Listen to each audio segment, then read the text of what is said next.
Before I start this video, and yes, it has been a long hiatus. You see, I can't even say the words right now. I haven't done a video in maybe over a week, so that's why I'm kind of like, whenever I don't do a video for a long time, it's always, you gotta get the rust off, because it's been a while since I've done a video. Like I said, before I actually start this video, you guys are probably expecting the intro. Now, I do want to ask a question in the comment section for you guys. Should I stop the intro? Should I continue it? I've been doing this intro for a long time on this channel. And recently, I've been getting a lot of hate for the intro. People are saying it's annoying, it's cringy, they don't like it. So I'm going to ask you guys, to see what you guys think in the comment section, if I should continue the intro or not. And I'll just see what the majority says, and I'll go with the majority. Also want to say this, check out Monkey Reek. He's another One Piece YouTuber, does kind of similar videos to mine.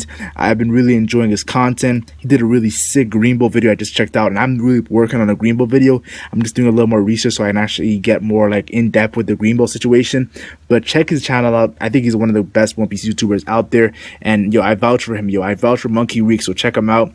But that's pretty much it. Let's get to the video. The Grand Fleet. Now, at the end of the Dressrosa arc, the 100 chapter, I don't even know how many episodes. I know it's more than 100 episodes. Well, that's what I'm guessing right now. I'm not too sure though. But yeah, one of the longest arc, if not the longest, I believe it's the longest arc. Come on, like what arc is longer than Dressrosa? The end of Dressrosa, Luffy gained mad help, and honestly, it's much needed. We're about to get deeper into the new world, Yonko business. Yes, I'm gonna say it right now, Yonko business, and you need a lot of help to deal with these Yonkos. Just seeing the amount of power that these Yonkos have, the allies, their actual crews, it's insane. It's very insane. So I was very happy that Luffy gained a lot of help through the Grand Fleet at the end of Dressrosa. And I'm telling you right now, there's gonna be some future top tier opponents that we're gonna need the Grand Fleet for. Cough cough Kaido, cough cough Blackbeard. So it's definitely, there's gonna be crazy opponents in the future that we're gonna need the Grand Fleet for. And I thought I'd discuss the Grand Fleet, each one of its representative of the 7 divisions, and just things I want to talk about, some theories, some predictions, maybe even house strongs. This video is gonna be a crazy long video talking about the Grand Fleet, because I really haven't seen a lot of people discuss the Grand Fleet. So I thought I'd do a whole video about that. Like, yes, I'll say it again, the Grand Fleet. The first member of the 7 division captains of the Allied Grand Fleet I'm going to talk about is Cavendish of the White Horse. He leads a 75 member beautiful pirates. If you guys did not know, there was a character named Suleiman who was a part of the Coliseum Fighters. He was like a beheader of some sort, and he got wrecked by Dellinger, and he is now under Cavendish. So Cavendish actually gained a member on his own crew that's pretty capable. I think Suleiman's capable. He's not someone that's like incredible, but like he's capable. So Cavendish, his 75 members, definitely is going to be very valuable for the Grand Fleet. And Cavendish, though, he was a supernova back in the day until the Worst Generation years later, I believe it was 1 year later, 2 years later, I'm not too sure, took his shine. So honestly, I expect big things from Cavendish. I expect some huge things on Hakuba, and will he be able to control Hakuba? I think that's one of the future things that's going to happen with Cavendish. He's going to have a moment where he actually controls Hakuba. That would be very insane, because we saw in the Dressrosa arc, he had the half phase when he was fighting with the whole situation of Gladius. And let's be honest, a lot of people did not really give clout to half phase Hakuba, half phase Cavendish, because Nico Robin stopped Hakuba. And everyone was like, yo, how can Hakuba be stopped by Nico Robin? Did you see the Coliseum when he took out everybody except Rebecca? Yo, I'm telling you right now, Hakuba seems like he's more of a speed-based fighter, not power. So that's that's the reason why Nico Robin was able to stop Hakuba at that situation. Now, I definitely feel like in the future, Hakuba or Cavendish, it's very crazy talking about people with mixed personalities. I'm just saying that right now. I expect Cavendish to do some big things, and it's hype, it's pure hype. Bartolomeo, if I said that right, a lot of people don't think I've said his name right.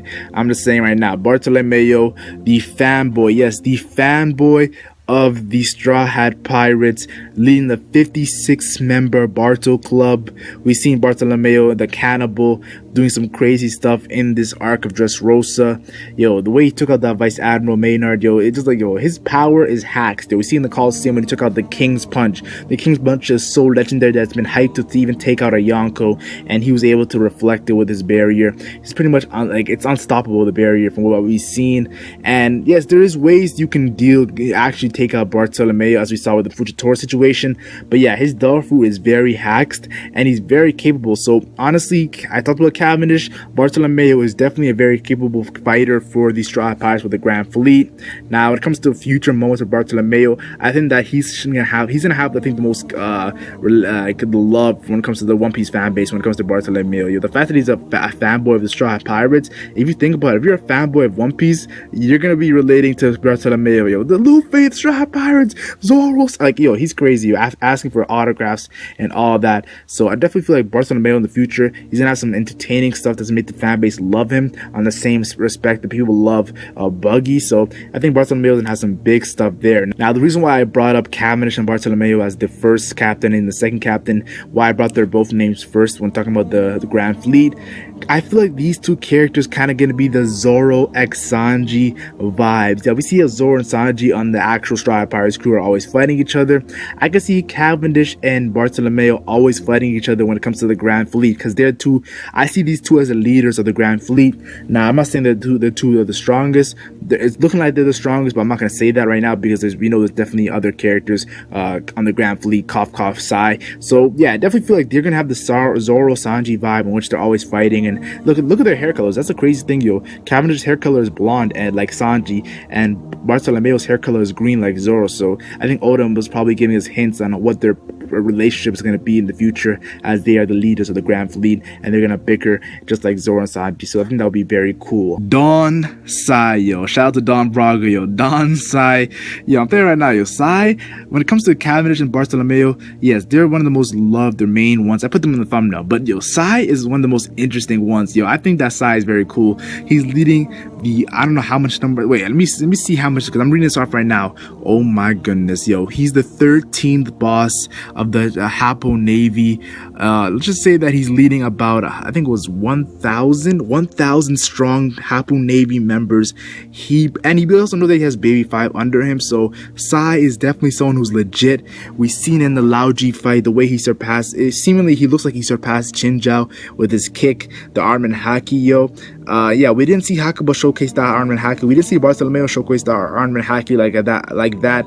I don't even think we actually seen them showcase any arm and haki, but yeah, Sai actually showcased arm and haki, and to the point of which he was, he's able to split continents, yo. I'm telling you right now, yo, Sai, yes, I'm gonna say it right now, Sai is definitely legit when it comes to his power, his strength. That's why I said you can't really say that Barto and Cavendish are the strongest, because yo, Sai is out there, yo. He's actually putting in work. Now, in the future, I definitely feel like the whole situation with Kano Kuni, the Reverie, and Sai's whole relationship with Luffy is gonna play a big role. So I can't wait to see more of the whole situation of the Reverie play out, and Kano Kuni and everything about Sai. Kano Kuni might have an arc, I'm not too sure. It would be kind of cool, but I'm not too sure right now. But yeah, Sai is definitely be a variable member of the Grand Fleet. Destruction Cannon Idio. Now, Idio probably has the least members. He only has 4 members under him. And yeah, he's the leader of the Jim Martial Art Alliance. We know that the Blue Gilly, the Long Leg tribe, is under him. We also know that Abdullah and Jeet, yeah, shout out to the referee, the wrestling shout out right there. We know Oda's a huge fan of wrestling. But yeah, let's be honest with you, Idio, he was looking very impressive when he was fighting Sai in the Coliseum until Luffy and Don Chinja pushed those two aside. And then we also had the moment where he was fighting Dellinger and he pretty much got wrecked. Yeah, that's when a lot of people are like, okay, Idio's not that cool. But yes, Idio is a long-armed tribe, and he's one of the division commanders of the Grand Fleet. And we know that each division commander is going to have a sick moment. Doesn't make them so cool when it comes to the future. So I definitely feel like Idio is going to have a crazy moment. Yo, the way he be stretching his arms out, yo, I feel like the destruction cannon will go off, and I got to pay my respects. The 4th captain, or the 5th captain, I believe, Captain Leo, the warrior, leading 200 members of the Tontara tribe. And I'll admit, yo, Dressrosa, the Tontaras, a lot of people did not really like the Tontaras and Dressrosa. But I'm telling you right now, yo, Leo, he put in work with his Delphi power, the stitching, and taking out Giola. And like, yo, he's definitely very strong, yo. The Tontaras have showcased that they're small in stature, but they're strong. But a lot of people see them as annoying. We showcased that whole situation with Mancheri and her tears and everything like that. People did not like the Tontaras, but I think that Leo is gonna show out for the 7th division. Like, he's gonna be one of the most coolest moment when it comes to the future, when it comes to the Grand Fleet. I see him putting in some work, and yo, we gotta respect Leo, yo. He wasn't, yo, don't disrespect Leo just because he's small, yo. He's gonna prove you all wrong, yo. Shout out to Isaiah Thomas, yo. I'm definitely gonna give Captain Leo some respect. And yeah, Haji Ruden. And I think the biggest thing we gotta talk about Haji Ruden, leading 5 members for now. Yes, I put an asterisk for now because we know that he might gain future giant warrior pirates for his crew.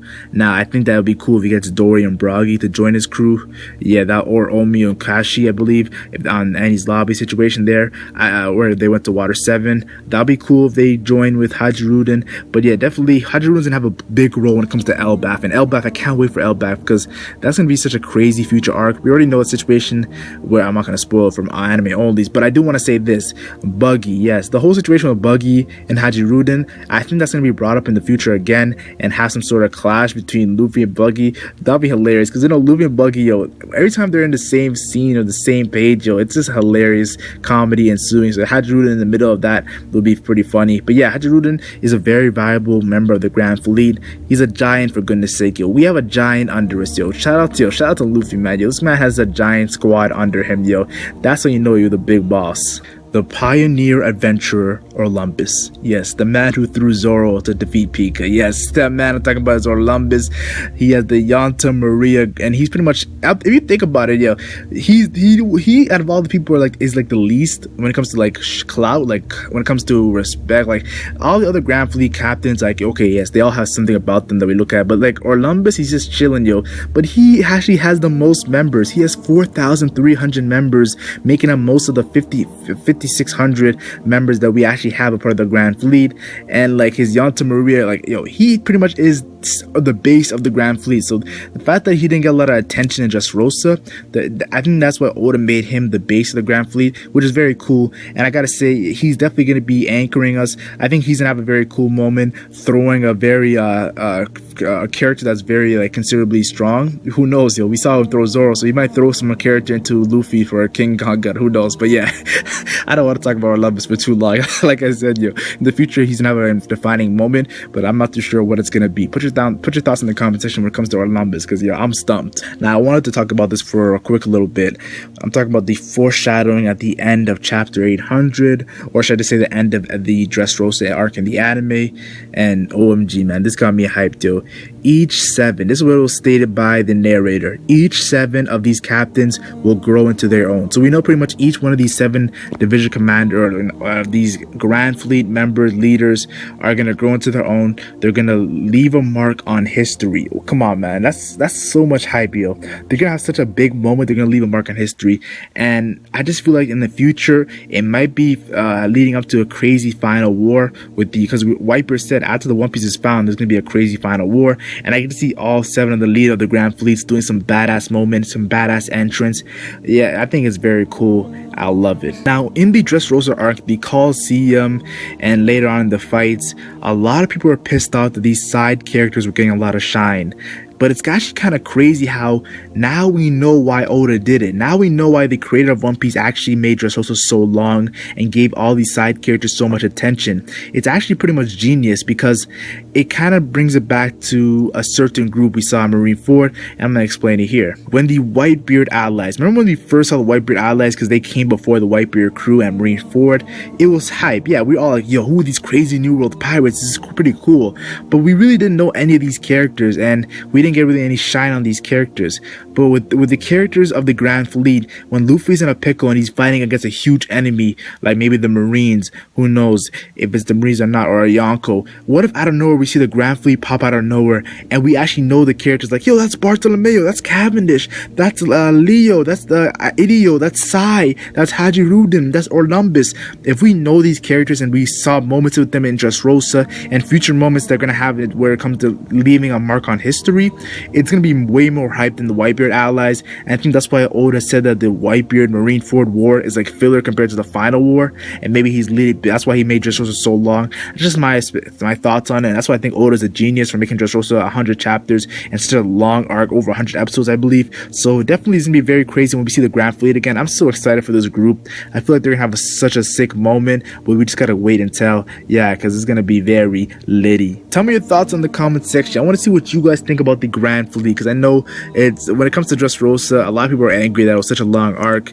but I feel like these side characters that got some shine in Dressrosa, it was well deserved, because we're gonna get some crazy, how do I say this? It's gonna be satisfying seeing them again when we actually know the characters, not just random characters. When we know the characters and they actually have some hype towards them, like what do we see? Bartolomeo, he's famous for doing this. Leo, he's famous for doing this, and we're like, whoa, these guys actually did some work while we didn't see them for a long time. I just think that's my thoughts on the subject. Yes, I am back, and there's gonna be some crazy videos I'm planning for March. I am not gonna flop like I did at the end of February. I'm gonna stay strong, yo. We gotta stay strong out here. Like and share if you enjoyed, like and share only if you enjoyed, and subscribe for more One Piece content. I'm the Legend Mac, and I'm gone.